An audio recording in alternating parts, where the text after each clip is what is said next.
অনেক মর্যাদা দিয়েছে। এই গজলটির উদ্দেশ্য হলো মায়ের সম্মান বেশি না বাপের সম্মান বেশি, এটা ঝগড়ার গজল। আর এই ঝগড়ার গজলটা হলো এতে উদ্দেশ্য খারাপ কিছু নয়, শুধু এটা এই কিছু শিক্ষামূলক কথা আছে, মন দিয়ে শুনতে হবে শেষ পর্যন্ত, তবে বুঝতে পারবেন আমাদের উদ্দেশ্য কি গজল আমরা যে তুলে ধরবো। আল্লাহ পাক মাকে আল্লাহ অনেক সম্মান অনেক মর্যাদা দিয়েছেন। একজন সাহাবা এসে জিজ্ঞেস করলেন, ইয়া রাসূলুল্লাহ ইয়া হাবিবাল্লাহ, আমি সব থেকে বেশি ভালোবাসবো কাকে? আমার নবী একবার মায়ের কথা বললেন, দুবার মায়ের কথা বললেন, তিনবার মায়ের কথা বললেন, তৃতীয়বার বাপের কথা, চতুর্থবার বাপের কথা বললেন, অর্থাৎ তিনবার মায়ের কথা, তারপরে চতুর্থবার বাপের। কিন্তু বাপকে আল্লাহ অনেক সম্মান অনেক মর্যাদা, আল্লাহ অনেক সম্মান অনেক মর্যাদা দিয়েছে। মাকে আল্লাহ সম্মান দিয়েছে কিন্তু বাপকে অনেক সম্মান অনেক মর্যাদা। কিন্তু হাদিস কোরআন কি প্রমাণ দিচ্ছে, একটু শোনো। হাদিস ও কোরআন, তাহলে একটু কাতুকুতু দাও, হাসো। হাদিস ও কোরআন দেবে তার প্রমাণ, হাদিস ও কোরআন দেবে তার প্রমাণ। মায়ের সেবা আগে পিতার সেবা পরে, এমন কথা বলেন শেষ পয়গম্বরে। হাদিস ও কোরআন, হাদিস কোরআন প্রমাণ দিচ্ছে মায়ের সেবা আগে করো পিতার সেবা পরে। হ্যাঁ, আল্লাহ কাকে আগে সৃষ্টি করেছেন? আল্লাহ আগে কাকে? পিতা আদমকে। তাহলে কে আগে এলো? বাপ আগে এসছে, কিন্তু মাকে আল্লাহ পাক বেশি সম্মান দিয়েছেন। সুরে শোনো, সুরে বল। তোমারি বাবা হলো জিন্দা কাবা, তোমারি বাবা হলো জিন্দা কাবা, আর প্রথম খোদা গড়লো সবার পিতা আদম, তারপরে মা হাওয়াকে করিল সৃজন। তোমারি বাবা, তুমি বলছো যে পিতা আদমকে আল্লাহ পাক সর্বপ্রথম সৃষ্টি করেছে, তাই বাপের সম্মান বেশি বা বাপ বড়।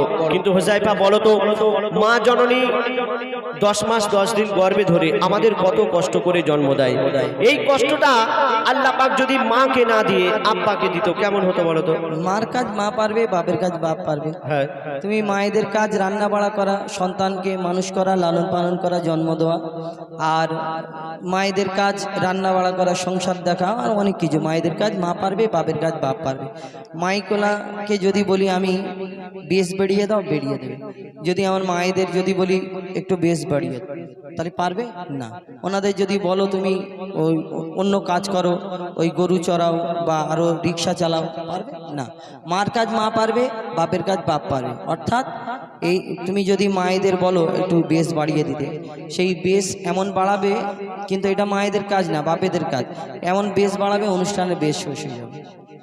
তুমি বলছো যে বাপের কাজ বাপ পারবে, মায়ের কাজ মা পারবে, কিন্তু শুনে রাখো হুযায়ফা, বাপের কাজ মা পারবে কিন্তু মায়ের কাজ বাপ পারবে না। এখন যদি আমার মায়েদের বলি মা গো একটু বেশ বাড়িয়ে দাও, ওনারা জানে না তাই পারবে না, তাই তো? কিন্তু আমার মায়েদের যদি প্র্যাকটিস করানো যায়, আজ না হয় 1 মাস 2 মাস 3 মাস পরে কোনটা বেশ কোনটা ট্রিবেল কি আছে সব বাড়িয়ে দিতে পারবে। মায়েরা চাঁদের দেশে চলে যাচ্ছে, সামান্য বেশ বাড়াতে পারবে না। কিন্তু এই মাইকম্যান দাদাকে যদি বলি দাদা তুমি একটা সন্তান জন্ম দাও তো, প্র্যাকটিস করো, তাহলে শোনো, কত যাতনা সহিল গর্ভে তোমার ধরে, কত যাতনা সহিল গর্ভে তোমার ধরে, রক্ত মাংস খেয়ে বাঁচলি মায়েরই উদরে, স্নেহময়ী মাঝে আমার মমতারি চাদর, কত আঘাত সয়েছে মা করেছে তোর আদর। মায়ের সেবা না করিলে দোয়া হবে না কবুল, মায়ের সেবা না করিলে দোয়া হবে না কবুল। মাকে ভালোবাসলে খুশি হবে আল্লাহ রাসূল। হুযায়ফা তুমি বলো আর জ্ঞানের আঁখি খোলো, হুযায়ফা তুমি বলো আর জ্ঞানের আঁখি খোলো। আমি আবুল কালাম মায়ের গোলাম, মা আমার জান্নাতের সমান, আমার মায়ের দোয়া থাকলে সাথে ছোবে না জাহান্নাম। মা খাইয়েছে, মা পরিয়েছে, মা 10 মাস 10 দিন গর্ভে ধরেছে, মা লালন পালন করেছে, মা সব কিছু করেছে। অবশ্যই মায়ের দাম অনেক বেশি, মাকে মা অনেক মূল্যবান। তুমি বলো তো একটা এতিম ছেলে যার বাপ নেই তার কত কষ্ট জানো? তোমার মায়েদের যদি জিজ্ঞেস করো, যদি মায়েদের যদি স্বামীরা বিদেশে কাজে চলে যায় তার কত কষ্ট হবে জানো? হ্যাঁ, বাপ যদি বিদেশে কাজে চলে যায়, মায়ের কষ্ট হলে মা নানির বাড়ি চলে যাবে। নানির বাড়ি খাওয়াবার জন্য বিয়ে দিয়েছে, তুমি এমনি মানবে না। শোনো, ওই যার ওসিলাই এলে ধরায় পিতা জন্মদাতা, ঠিক বলেছি? ঠিক আছে, বিনা বাপে কেউ আসে না। শোনো, ওই যার ওসিলাই এলে ধরায় পিতা জন্মদাতা, আর পিতার মনে তাই কখনো দিও না গো ব্যথা। আর খেটে খেটে ওই খেটে খেটে বাবা মাথার ঘাম পায়ে ফেলে, আর রক্ত পানি করে আহার মুখে দেয় তুলে। আর পিতা যাহার দুনিয়াতে নেই, দুনিয়া তাহার আধার। পিতা যাহার দুনিয়াতে নেই, দুনিয়া তাহার আধার। পিতা না থাকলে হাজার রকম সইতে হয় অত্যাচার। বলো বলো আবুল কালাম, দুনিয়াতে বেশি কার দাম? বলো বলো আবুল কালাম, দুনিয়াতে বেশি কার দাম? যার পিতা আছে তার কাছে আছে দুনিয়ার খাজানা। আর পিতা না থাকলে তোমার মায়েদের জীবন সুখে থাকবে না। তোমারে বাবা, তুমি বলছো একটা সন্তানকে মানুষ করতে গিয়ে বাবা অনেক পরিশ্রম করে, অনেক খাটাখাটনি করে, আর মায়েদের কাছে মায়ের স্বামী যদি না থাকে মায়েদের জীবন সুখী হয় না। তাই বাপের সম্মান বেশি বা বাপ বড়। কিন্তু হোজাইফা শুনে রাখো, আল্লাহ পাক মাকে বেশি সম্মান দিয়েছেন। কেন শুনবে? সুরে শোনো, কেন সুরেই বলবো, গজল কেন মাকে বেশি সম্মান? কেন সেটা আমি সুরে বলছি, তুমি শোনো। তাই আমি কথাই বলবো, শোনো। মায়ের কদম তলে আছে সন্তানেরই জান্নাত। বুঝতে পেরেছো? মায়ের কদমের তলায় সন্তানের জান্নাত, তাহলে মায়ের সম্মান বেশি না? শোনো, মায়ের কদম তলে আছে সন্তানেরই জান্নাত। দিনে রাতে সেই মায়ের করে যাও খিদমত। যদি কেটে গায়ের ছাল মায়ের পায়ের জুতা বানানো হয়, এক ফোঁটাও দুধের দেনা শোনা যাবে না দুনিয়ায়। মা যদি বদদোয়া করে জীবন তোমার বরবাদ। মা যদি বদদোয়া করে জীবন তোমার বরবাদ। মায়ের মনে আঘাত দিলে আরো সে লাগে আঘাত। তুমি মায়ের কদর করো আর সবর মনে ধরো। তুমি মায়ের কদর করো আর সবর মনে ধরো।